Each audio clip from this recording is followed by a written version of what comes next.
तुम्हारी दुल्हन आ जाएगी, फिर हम लोग 7 लोग हो जाएंगे। तो बच्चे ने कहा कि जो छोटी वाली बहन बड़ी होगी, इसकी शादी होगी, अपने घर चली जाएगी, हम लोग फिर 6 लोग बचेंगे। अब दादी ने ब्रह्मास्त्र लगाया। दादी ने कहा जब तेरी शादी होगी तो फिर बच्चा इधर भी दिखा दे, पब्लिक को दिखाएं। उसने कहा दादी फिर आप मर जाओगी। कोई भी आदमी छूटना नहीं चाहिए। सारे लोग खाली हो जाओ, रतनपुर के लिए कितने समझदार होते हैं, लेकिन आगे के लोगों को ज्यादा समझ में आया। तो इसी तरीके से आप हम लोगों को हंसाएंगे। उसके पहले एक बढ़िया कवि है, बेहतरीन कवि, मेरा छोटा भाई है राघव दुबे, बहुत अच्छी कविता लेके आया है। वो कविता पहली बार समझ पड़ने के अगर रतनपुर और बल्कि वालों आप लोगों ने पास कर दिया तो समझ के बाहर भी वो बड़े कवि सम्मेलन भी पड़ेगा। एक बार सारे लोग जोरदार तालियां बजाएं तो मैं बुलाऊं भाई राघव जी आएंगे। जब जब अंतर मन से हम माँ को आवाज लगाते हैं, जब जब स्वयं समर्पित हो चरणों में सिर झुकाते हैं, तब तब ये सबके जीवन की हर उलझन खुल जाती है और मरथल से प्यासे जीवन में गंगा जल बरसाती है। मरथल से प्यासे जीवन में गंगा जल बरसाती है।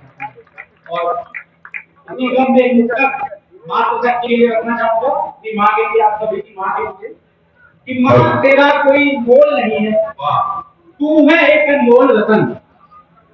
माँ तेरा कोई मोल नहीं है, तू है एक अनमोल रतन।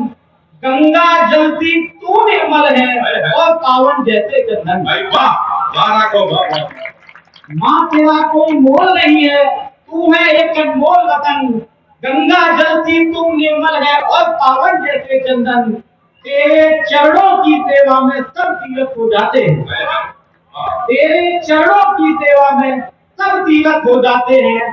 तुझे सताने वाले जग में दर दर ठोकर खाते हैं। वाह वाह बहुत।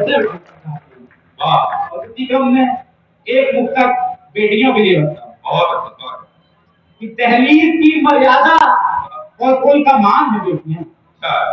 दहलीज की मर्यादा और कुल का मान है बेटियां। माँ की ममता और पिता का अभिमान है बेटियां।